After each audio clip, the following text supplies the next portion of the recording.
Bismillahirrahmanirrahim. Assalamualaikum warahmatullahi wabarakatuh. Alhamdulillahi wa kafa wa salatu wassalamu ala rasulillahil mustafa wa ala alihi wa sahbihi wa man wafa wa ba'd.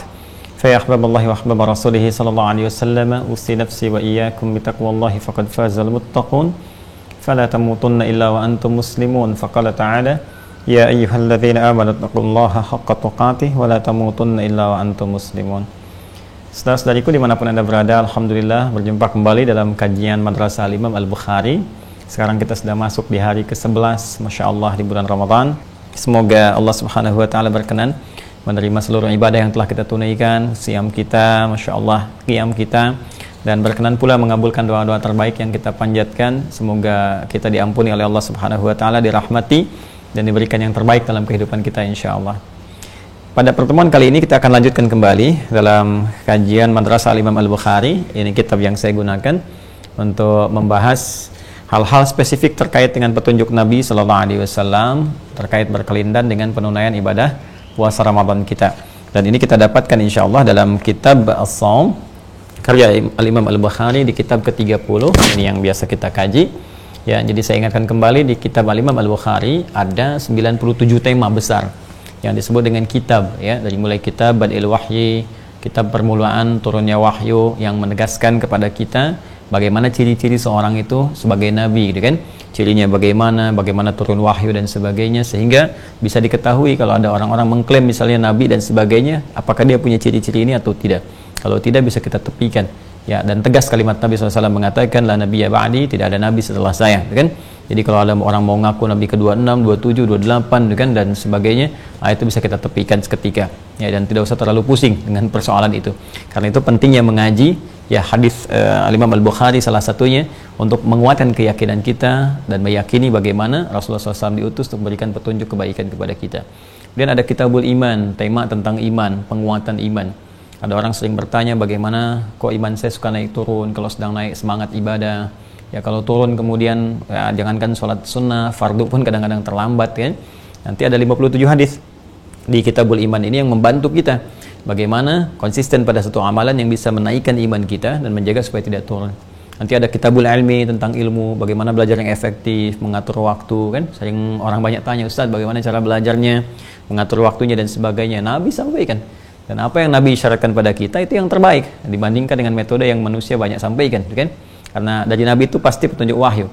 Wa may yantiqu 'anil hawa in huwa illa wahyun yuha 'allamahu syadidul quwa. Nah, terkait dengan puasa pun yang kita tunaikan khususnya pada saat ini Ramadan, kan, ataupun di luar itu pasca Ramadan, ada banyak ketentuan yang Nabi sampaikan kepada kita. Karena itu spesifik beliau membuat sebuah tema di ke-30, tema ke-30 urutannya, Kitabus Shaum namanya. Ya, ketika disebutkan Shaum, seperti saya sampaikan di awal mula jumpa kita, ini akan menunjuk kepada segala hal yang terkait dengan penunaian puasa dan aspek-aspek terkait berkelindan dengannya, ya, secara umum, luas. Dan di dalamnya tentu ada cakupan tentang siam Ramadan.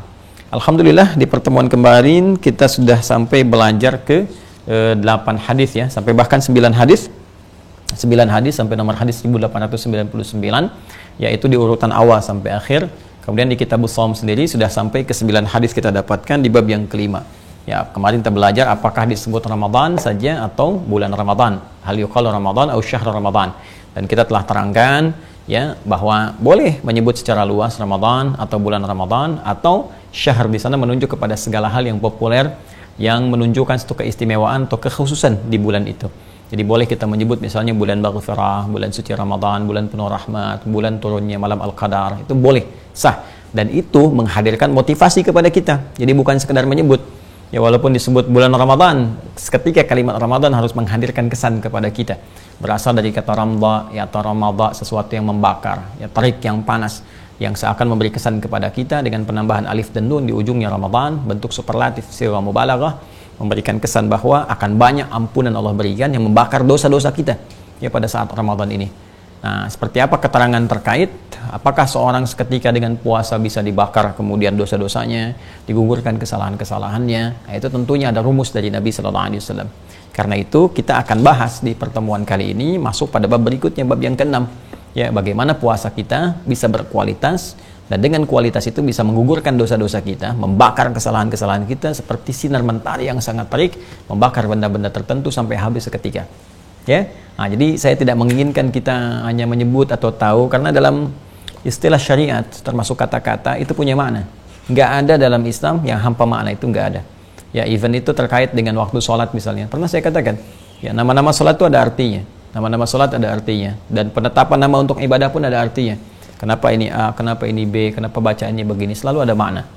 Ya, dan diantara makna Ramadan tadi bisa menggugurkan dosa-dosa, bisa membakar kesalahan-kesalahan, dan tentunya tidak sebatas menunaikan puasa biasa. Ada rumus yang harus kita ikuti, ada ketentuan yang harus kita patuhi, dan ketentuan ini bersumber dari keterangan Rasulullah SAW. Nah, alhamdulillah keterangan itu nanti di sini ada di bab yang ke-6. Ya, bab ke-6 masih dalam Kitabus Shaum. Ini yang saya ingin tunjukkan. Nah, ya, teman-teman sekalian, ini babnya. Nanti kita bisa akses di sini, bab yang ke-6. Kita bacakan. Ya, bismillahirrahmanirrahim, langsung saja. Babu man shama ramadhana imanan wa ihtisaban wa niyatan. Wa qalat Aisyah radhiyallahu taala anha 'anil Nabi sallallahu alaihi wasallam yub'atsuna 'ala niyyatihim. Wah, ini masyaallah itu ya, ini bagus sekali. Bab, nah ini kembali ke idhafat.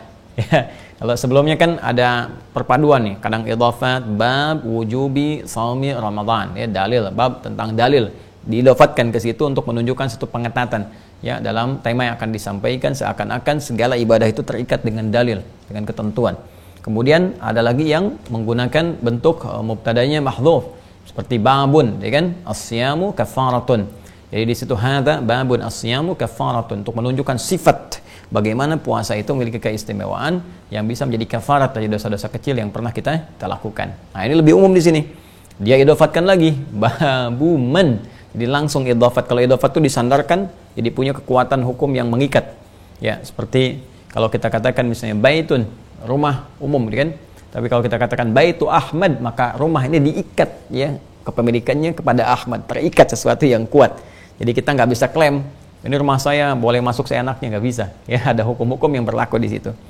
Pun demikian, ini babu man shama ramadhana imanan wa ihtisaban wa niyatan. Bab ini akan menjelaskan dan mengikat satu hukum yang sangat kuat tentang man shama ramadhana, siapapun yang menunaikan puasa Ramadan. Ya, man itu menunjuk kepada bentuknya singular tapi punya makna yang jamak, plural. Ya. Bentuknya singular dalam arti menunjuk kepada personal setiap orang. Jadi bisa ke, mohon maaf, bisa laki-laki, perempuan, tua, muda, kecil, secara personalnya. Ya, jadi di sini ingin mengkhitab setiap diri kita, mengajak setiap diri kita, tapi punya makna yang luas kepada siapapun. Ya, tapi spesifik kepada personalnya dengan ajakan yang sangat terbuka. Jadi kalau ada kata man, misalnya man shoma, siapapun, Anda, termasuk Anda secara personalnya, mau laki-laki, mau perempuan, tua, muda, dan sebagainya, shoma yang berpuasa Ramadan, ya, khusus di sini Ramadan. Jadi ini sifat ini, keistimewaan ini hanya mengikat di puasa Ramadan saja. Anda nggak akan temukan ya di puasa-puasa yang lain. Jadi nanti puasa lain punya keistimewaan tersendiri, sifat tersendiri. Ini Ramadan punya kekhususan. Ya, siapa yang menunaikan puasa Ramadan imanan wa ihtisaban, dengan penuh keyakinan, keimanan, ihtisaban, dan ketulusan, keikhlasan kepada Allah disertai dengan evaluasi diri.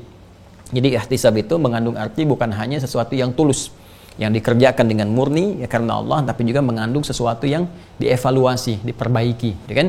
Maka dari sini nanti ada kaitan akar. Jadi ini dari ihtasaba, yahtasibu ihtisaban, akar utamanya dari kata hasiba yahsabu, nanti seakar dengan kata hisab, dan terambil juga dari situ dari kata muhasabah. Ya, terambil juga kata muhasabah. Jadi derivasinya banyak tuh. Dari kata hasiba yahsabu bisa dua, hasiba yahsabu bisa hasiba yahsibu. Ya, bisa hasiba yahsabu bisa hasiba yahsibu.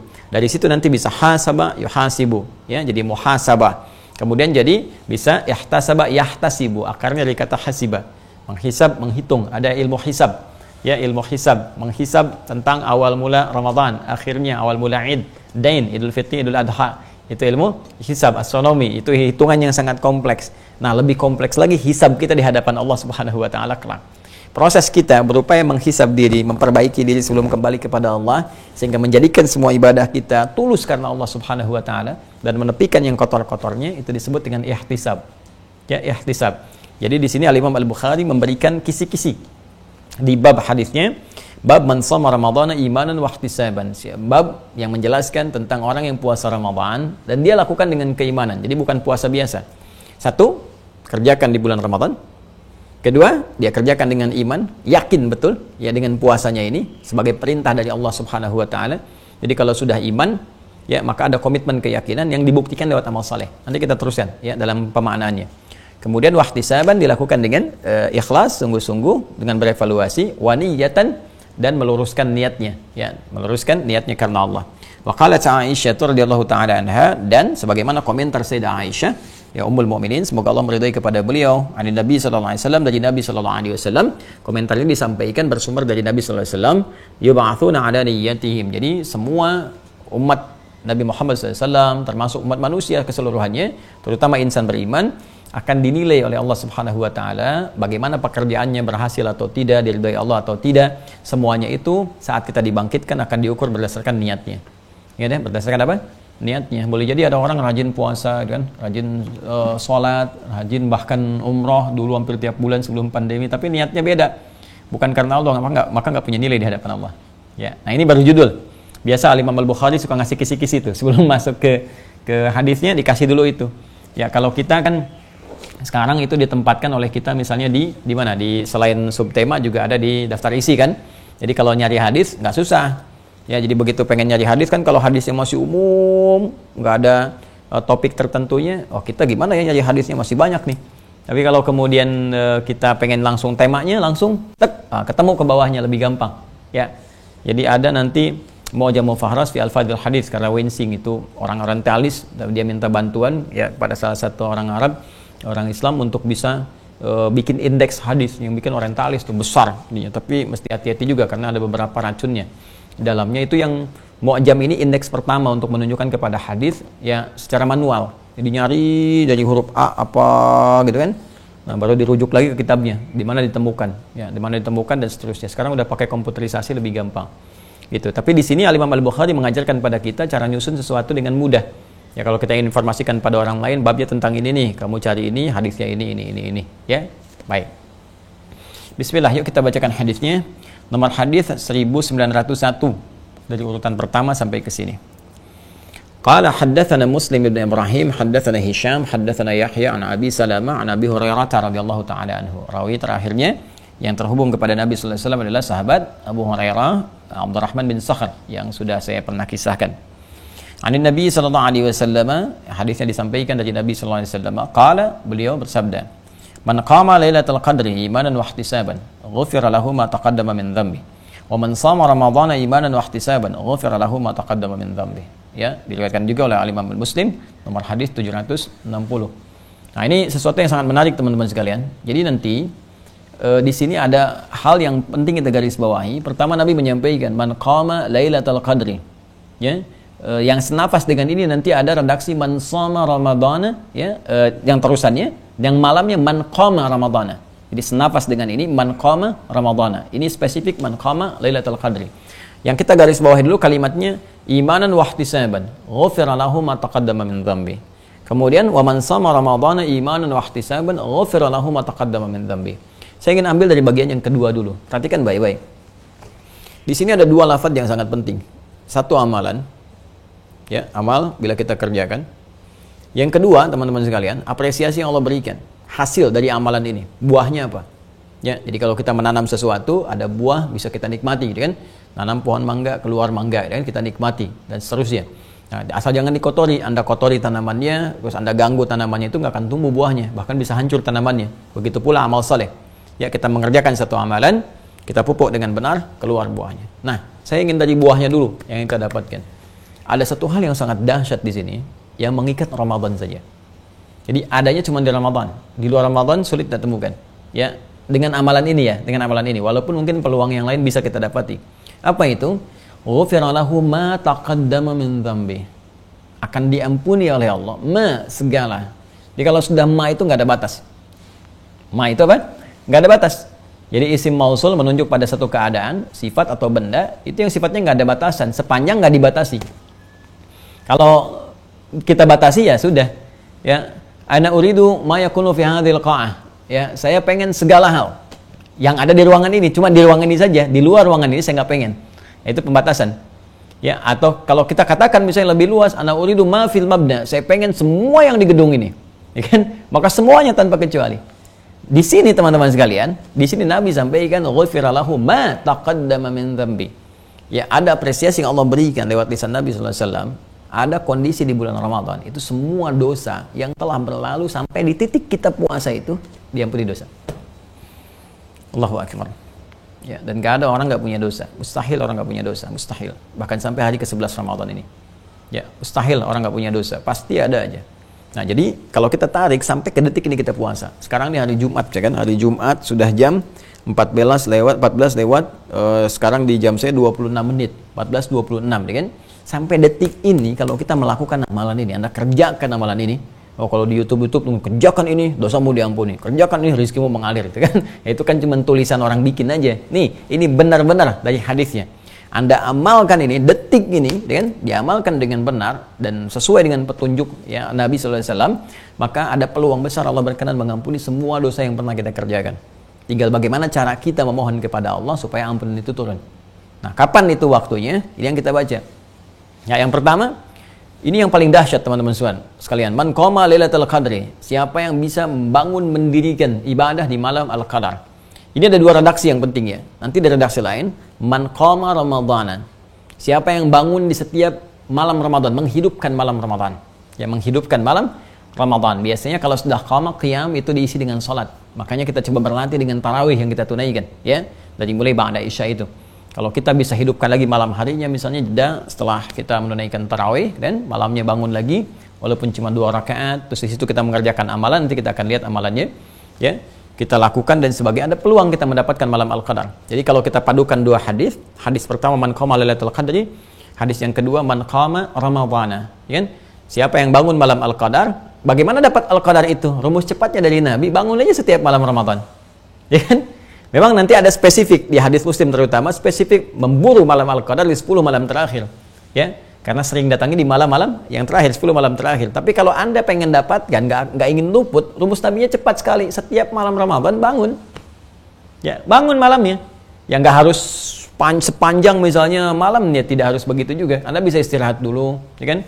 Kalau sahurnya misalnya Anda sekarang subuh misal 4:30 gitu kan, Anda bisa misalnya dari sahur mulai jam 4:04, kan? Atau mulainya jam 4, jadi Anda bisa bangun 3:30, walaupun cuma sholat 2 rakaat, kan? Terus itu melakukan amalan tertentu, nanti kita akan lihat amalannya. Jika benar dilakukan, itu peluang Allah mengampuni dosa kita di malamnya. Ya, malamnya. Tidak cukup dengan itu, man shoma ramadhana. Siapa yang puasa siang harinya kan? Di subuh sampai dengan maghrib. Malam kan isya sampai menjelang subuh. Jadi Masya Allah, ini teman-teman sekalian, setiap hari siang malam. Jadi ada sifat di bulan Ramadan itu, keutamaannya diantaranya adalah mendatangkan ampunan Allah setiap hari siang malam, 24 jam. 24 jam, berpeluang diampuni oleh Allah Subhanahu wa Ta'ala. Kalau hari-hari biasa kan kita harus menemukan waktu-waktu spesifik. Misal diantara adzan dengan iqamat, misalnya di waktu sahar, menjelang subuh, sekitar 15 menit sebelum subuh kita istighfar. Kan ada waktu-waktu spesifik. Tapi Ramadan tidak. Ramadan 24 jam. Setiap hari. Setiap hari 24 jam dibentangkan ampunan. Makanya kalau ada orang mengatakan Ramadan bulan pertama 10 hari pertama rahmat, 10 hari kedua ampunan, ketiga itu nar, itu hadisnya bertentangan dengan hadis-hadis yang sahih. Itu bisa diduga hadisnya bermasalah. Ya, hadis palsu gitu kan. Atau hadisnya sangat bermasalah, dhaif gitu kan. Nah, di sini jelas Nabi memberikan rumus bahwa setiap hari 24 jam itu Allah memberikan peluang ampunan yang sangat luar biasa. Sampai-sampai nanti ada dari malaikat yang memberikan pernyataan yang nanti diaminkan oleh Nabi. Ya, diaminkan oleh Nabi. Pernyataannya tegas sekali. Ya, jadi ketika Nabi akan naik ke atas gundakan mimbarnya untuk menyampaikan tausiah, turun malaikat Jibril. Ini biasanya Nabi yang berdoa, malaikat mengaminkan. Ini malaikat yang berdoa, Nabi mengaminkan. Nah, di antara 3 doa beliau, setiap naik satu tuh kan, ya, malaikat berdoa. Naik berdoa, naik berdoa. Nah, di antara itu ada yang terkait dengan Ramadan. Ya, di antara bahasanya man raghima anfu rajulin, raghima anfu rajulin atau bu'dan liman adraka ramadhana falam yughfar lahu.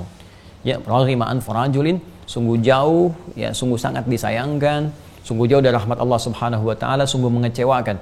Liman adraka ramadhana, siapa yang sampai mendapati Ramadan falam yughfar lahu, tapi enggak mampu mendapat ampunan Allah Subhanahu wa Ta'ala. Ya, keterlaluan lah. Ya, tiap hari dibentangkan ampunan dia enggak dapat kan? Ya, kalau sehari belum dapat, besok dapat. Nggak dapat lagi, besoknya dapat. 30 hari nggak berusaha, nggak dapat. Keterlaluan. Jauh dari rahmat Allah Subhanahu wa Ta'ala. Ya? Jadi ternyata di antara rahasia Ramadan yang besar, kenapa dinamakan dengan Ramadan yang mampu membakar dosa, mampu menghilangkan kotoran-kotoran keburukan teman-teman sekalian. Di antara bentangan rahmatnya adalah setiap hari 24 jam. Ya, siang malamnya. Makanya banyak sahabat tuh mengharapkan tiap hari Ramadan supaya kalau salah bisa Allah berikan rahmat, mengampuni. Ya, dan Allah berikan kesempatan cuma setahun sekali. Dan kalau kita sia-siakan tahun ini, belum tentu dapat tahun depan. Nah, sekarang kalau kita bertanya rumusnya seperti apa? Ya, apalagi dapatnya malam Al-Qadar. Ya, dapat malam Al-Qadar tuh bonusnya banyak. Sudah ampunan dosa ada, lipat ganda amalan dia lebih daripada 1000 bulan dan seterusnya. Ya, doa-doa cepat dikabulkan gitu. Nah, rumus cepatnya adalah, lihat kalimatnya baik-baik. Imanan wa ihtisaban. Man qama ramadhana imanan wa ihtisaban, man qama lailatul qadri imanan wa ihtisaban, man shama ramadhana imanan wa ihtisaban.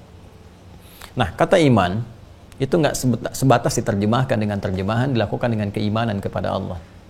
Ya, jadi ada terjemahan man shama ramadhana imanan, siapa yang mengerjakan puasa Ramadan berpuasa imanan dengan penuh keimanan. Penuh keimanan itu seperti apa? Karena kalau ditanya semua beriman, ya saya mengerjakan dengan penuh keimanan. Ya. Nah, teman-teman sekalian, iman itu punya konsekuensi. Dan konsekuensinya terikat bersamaan dengan satu implementasi. Jadi iman itu keyakinan penuh tanpa ragu. Hanya lewat implementasi. Jadi untuk bisa menunjukkan yakin penuh tanpa ragu, buktinya apa? Nah, pembuktiannya itu diikat dengan implementasi, disebut dengan amal soleh namanya. Apa namanya? Amal soleh. Jadi kalau seseorang mengatakan saya mengerjakan ini dengan penuh iman, artinya dia harus buktikan pengerjaannya itu dengan penuh imannya lewat amal soleh. Karena itu hampir kalimat iman dalam Al-Quran itu disertai dengan amal soleh. Ya, dengan amal soleh. Wal 'asr, surah ke-103 sering saya tampilkan ini.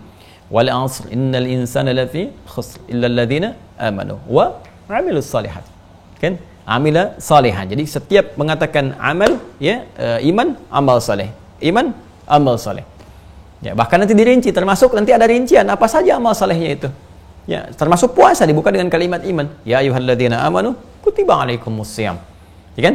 Salat alladzina yu'minuna bil ghaib wa yuqimunas shalah. Jadi iman, amal soleh, iman, amal soleh. Jadi ini sudah satu perpaduan. Ya, jadi kalau ini sudah dipahami, cukup menyebutkan kalimat iman, itu sudah pasti bermakna juga amal soleh di dalamnya. Ya, seperti orang tua yang bisa ngajak anak keluarga masuk dalam surga, disebutkan imannya saja, karena amal solehnya sudah masuk di situ. Seperti Quran surah 52, At-Tur, ayat 21. Walladzina amanu wattaba'athum dzurriyyatuhum biimanin alhaqna bihim dzurriyyatahum. Walladzina amanu, dan para orang tua yang beriman, wattaba'athum dzurriyyatuhum biimanin, dan diikuti oleh seluruh anggota keluarganya, sanak familinya, cucu-cucunya, semua beriman, alhaqna bihim dzurriyyatahum. Kami akan kumpulkan kembali mereka di satu tempat di surga. Satu tempat di surga. Nah, ini disebutkan kalimat imannya saja, tapi sudah otomatis ya mencakup amal soleh, karena syarat masuk surga itu iman dan amal soleh. Al-Baqarah ayat 25. Wabasyiril ladzina amanu wa 'amilus shalihat anna lahum jannatin tajri min tahtihal anhar. Jadi mesti ada amal solehnya dulu. Karena itu kalau sudah paham, cukup disebutkan kalimat iman, maka ketika imannya disebutkan tunggal, itu sudah mencakup keseluruhan dengan amal. Sinektok pas prototo disebutkan sebagian mewakili keseluruhannya. Karena itu di ayat surah At-Tur tadi, di ayat ke-21-nya, ya, kalau kita teruskan lagi, wa ma alatnahum min amalihim min syai'. Kami nggak akan sia-siakan orang yang ingin membuktikan imannya ini dengan meniti amal soleh supaya pertemuan itu terwujud. Anak ngerawat misalnya orang tua, saat orang tuanya sudah mulai letih dia rawat, atau orang tua merawat anak, sama-sama diarahkan kepada kebaikan karena Allah, rajin mengingatkan sholat dan sebagainya, itu dikumpulkan lagi. Ya, kullu mri'in bima kasaba rahin, tapi itu tawaran kata Allah, semua tergadaikan dengan ikhtiarnya. Nah, jadi kembali ke sini, ketika Nabi memberikan rumus man shoma ramadhana imanan, siapa yang menunaikan puasa Ramadan imanan dengan penuh keimanan, artinya adalah dia buktikan itu dengan memperbanyak amal soleh. Ya, memperbanyak apa? Amal soleh. Jadi kita isi nih Ramadan dengan banyak amal soleh. Makanya masih ingat kan di awal jumpa kita sebelum Ramadan, saat edisi Tarhib, saya kan pernah menguraikan menu Ramadan Nabi sallallahu alaihi wasallam. Anda bisa pilih kan? Apa kegiatan Nabi selama Ramadan? Nah, sekarang sudah dituliskan belum? Yang kita pernah belajar sebelum Ramadan itu. Ya kan? Nabi berinteraksi dengan Al-Quran, kan? Nabi memperbanyak salat, Nabi banyak berinfak, punya agenda infak, gitu kan? Kalaupun punya 30.000, 20.000, bagilah 30 hari. Setiap hari keluar, walaupun cuma 100 rupiah. Ini untuk pesantren, ini untuk madrasah, ini untuk masjid, untuk macam-macam dan sebagainya. Punya kita agenda itu. Nah, jadi yang pertama, syarat pertama, kalau kita ingin mendapat ampunan Allah di bulan Ramadan ini, perbanyak amal soleh. Siang malamnya. Ya, siang malamnya. Di semua kegiatan kita jadikan amal soleh. Karena Allah subhanahu wa ta'ala. Nanti, jangan berhenti sampai situ. Ya, tadi misalnya kita tuliskan tuh, amal solehnya tadi berinteraksi dengan Al-Quran. Misalnya baca Al-Quran. Interaksi kan ada 3. Membaca, mengkaji, menghafal. Ya kan? Membaca, mengkaji, menghafal. Misal kita ingin ambil interaksi membaca Al-Quran. Ya, jadi kita isi Ramadan dengan membaca Al-Quran. Nah, setelah kita lakukan itu imanan, wahtisaban. Kerjakan dengan tulus karena Allah Subhanahu wa taala. Kemudian sambil koreksi diri di situ. Ya, ingat-ingat kita sambil baca Quran, begitu selesai kita koreksi diri. Ya, lakukan baca Quran karena Allah Subhanahu wa taala, ikhlas. Terus merenung, muhasabah. Ingat dosa, maksudnya itu, ingat dosa apa tuh? Ya Allah, saya selama ini jarang punya waktu baca Quran. Pernah bermaksiat ya Allah padamu, dengan orang tua begini, dengan anak begini, dengan itu. Terus ingat, begitu ingat, kita menyesali itu, kita bermohon ampunan kepada Allah. Itu yang disebut ihtisab. Jadi sertai amal soleh kita dengan permohonan ampun kepada Allah dari dosa-dosa kita. Arahkan doa itu ke permohonan ampunan, minta kebaikan. Itu seketika ghufira lahu ma taqaddama min dzambi. Jadi dahsyatnya amalan di bulan Ramadan itu bisa mempercepat datangnya ampunan Allah kalau kita sertai dengan muhasabah. Makanya setiap beramal soleh berdoa, minta, ingat-ingat dosa apa nih, dosa, minta istighfari. Ya, yang paling nampak itu saat malam kan, begitu qiyam kan man qama ramadhana, siapa yang bangun di malam Ramadan, qiyam itu salat kan, dan malam dicontohkan kan, ya qiyamul lail dalam konteks Ramadan kan disebut dengan tarawih kan sifatnya. Bukankah saat di sela-sela kita itu selesai, setiap 2 rakaat atau 4 rakaat, kan? Bukankah Nabi mengajarkan doa? Coba cek doanya. Allahumma innaka afuwan tuhibbul afwa fa'fu anni. Ya, kalau ingin jama', Allahumma innaka afuwan tuhibbul afwa fa'fu anna. Coba cek ya. Allahumma innaka afuwan, ya Allah sungguh engkau yang maha pemaaf, memaafkan semua kesalahan. Ya, tuhibbul afwa, dan kau mencintai ya Allah orang-orang minta maaf kepadamu, minta ampunan kepadamu. Fa'fu anni. Maafkan aku ya Allah. Ampuni dosaku. Ya, la ilaha illa anta subhanaka inni kuntu minadh dhalimin. Rabbana zalamna anfusana wa illam taghfir lana wa tarhamna lanakunanna minal khasirin. Rabbana la tu'akhidna in nasina aw akhtana. Dan seterusnya. Entah. Ini yang dimaksud hadis ini. Dan Anda saat mengucapkan itu jangan sekedar diucapkan, ingat punya salah apa. Kalau minta maaf kan artinya mengaku salah. Coba untuk mengaku itu ingat-ingat salahnya apa. Ya, jadi kita runtut tuh.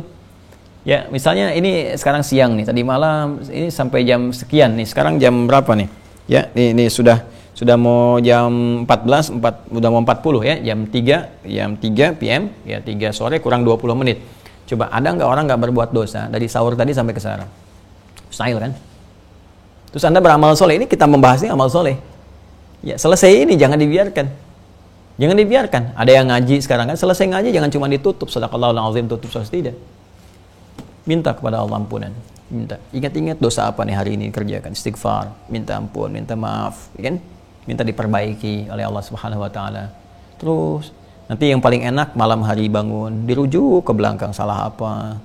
Ya, ke orang tua, ke pasangan hidup, ke anak-anak, ke tetangga, ke kerabat. Ingat-ingat oleh kita. Kalau ada hakun adami tunaikan, hak masyarakat yang terkait dengan kita tunaikan, ya minta maaf dan sebagainya. Jangan dibiarkan jadi beban di akhirat nanti. Kalau terkait dengan Allah langsung kita mintakan kepada Allah ampunan. Nah, ini yang dimaksudkan. Puasa yang seperti ini dia rahasianya. Rahasia puasa mendatangkan ampunan. Puasa yang dikerjakan seperti ini itu yang mendatangkan ampunan Allah, menggugurkan dosa kota kita yang lalu. Nah, kalau kita pengen digugurkan yang lalu-lalu, ingat-ingat lalu-lalu itu seperti apa dosanya. Ya, yang lalu bagaimana? Yang pernah kita lakukan? Ingat. Ya, setelah itu kita mohonkan ampunan bersama dengan amalan kita. Nah, jadi bukan sebatas kita puasa, tahan lapar, tahan haus, nunggu buka, besoknya sahur lagi, nggak seperti itu. Itu anak kecil juga bisa. Rata-rata anak kecil kan begitu untuk latihannya, ya kan? Sahur, bangun, makan yang banyak, tiduran sebentar, tidur subuh, tidur lagi, gitu kan, nunggu buka, apa yang dikerjain. Kalau Anda misalnya sudah usia begini 30, 40 tahun, 20, 60 tahun masih begitu sama dengan anak kecil. Apa yang didapatkan dalam kehidupan kita? Ya, maka ini teman-teman sekalian yang kita bisa kaji bahwa hadis ini memberikan gambaran kepada kita satu rahasia besar bahwa di balik puasa itu ada hikmah yang besar. Allah membentangkan ampunan di setiap hari 24 jam siang dan malam. Ya, jangan merasa bersih ya. Kadang-kadang misalnya saat puasa siang kita merasa bersih sampai buka, tahu-taunya baru buka aja udah salah. Ya, salah ucap lah, salah berpikir, malamnya kita terus lagi bersihkan selama 30 hari. Orang yang terbiasa membersihkan diri selama 30 hari sebulan, koreksi, nanti aura itu akan terbawa pasca Ramadan. Ya, 11 bulan mendatangnya lagi akan terbawa kita membiasakan diri. Ya, berbuat baik sehingga terjaga kita selama Ramadan sampai dengan kita kembali kepada Allah Subhanahu wa taala. Saya kira itu teman-teman sekalian yang bisa kita bahas. Nah, kalau sekarang kita bertanya lagi, ya Rasulullah, bisa nggak dicontohkan amalan spesifik apa gitu yang kira-kira mendatangkan banyak pahala dan berpeluang diampuni oleh Allah Subhanahu wa taala. Nah, yang bisa dikerjakan siang dan malam, ya kan? Nah, kira-kira seperti apa gambarannya? Nah, itu nanti di hadis berikutnya di bab ke-7. Insyaallah kita akan bahas nomor hadis 1902. Insyaallah jumpa esok hari teman-teman sekalian di hari ke-12 di bulan Ramadan dalam kaitan pembahasan kitab Sahih Al-Bukhari di kitab Shaum, dan hal-hal unik, hal-hal menarik, hal istimewa akan banyak kita temukan. Ya, semoga Allah muliakan kita, berikan kita jalan terbaik untuk kembali kepada Allah dalam kebaikan, menata kehidupan kita lebih mulia daripada sebelumnya. Saya meminta maaf teman-teman sekalian atas segala hal-hal khilaf yang terjadi dalam kehidupan dan interaksi kita bersama. Saya menyadari saya manusia, saya hamba Allah yang tidak luput dari kesalahan. Tolong maafkan saya dan berikan satu sinergi, masukan-masukan sehingga untuk memperbaiki keadaan kita lebih mulia di masa-masa yang akan datang. Demikian kita menutup pertemuan kita di hari ini dengan bermohon kepada Allah Subhanahu wa taala. Allahumma taqabbal minna innaka antas sami'un alim wa tub 'alaina innaka antal ghafurur rahim. Allahumma ya arhamar rahimin tubna ilaika taubatan nasuha. Allahumma ya rabbal alamin ahmaduka kama 'allamtana an nahmadak hamdan syakirin hamdan na'imin hamdan yuwafi ni'amahu wa yukafi mazida. Wa nashkuruka kama 'allamtana an nashkuraka antal muqaddim antal muakhir bi yadikal khair innaka 'ala kulli syai'in qadir. Innaka 'afuwwun karim tuhibbul 'afwa fa'fu anna ya arhamar rahimin. Fa'fu anna ya karim ya rabbal alamin. Bi'izzatika ya Allah ya rabbal alamin. Shalli wa sallim ala habibikal karim sayyidina Muhammadin wa ala alihi wa sahbihi ajma'in. Subhanakallahumma bihamdika nasyhadu an la ilaha illa anta nastaghfiruka wa natubu ilaik. Walhamdulillahi rabbil alamin. Assalamualaikum warahmatullahi wabarakatuh.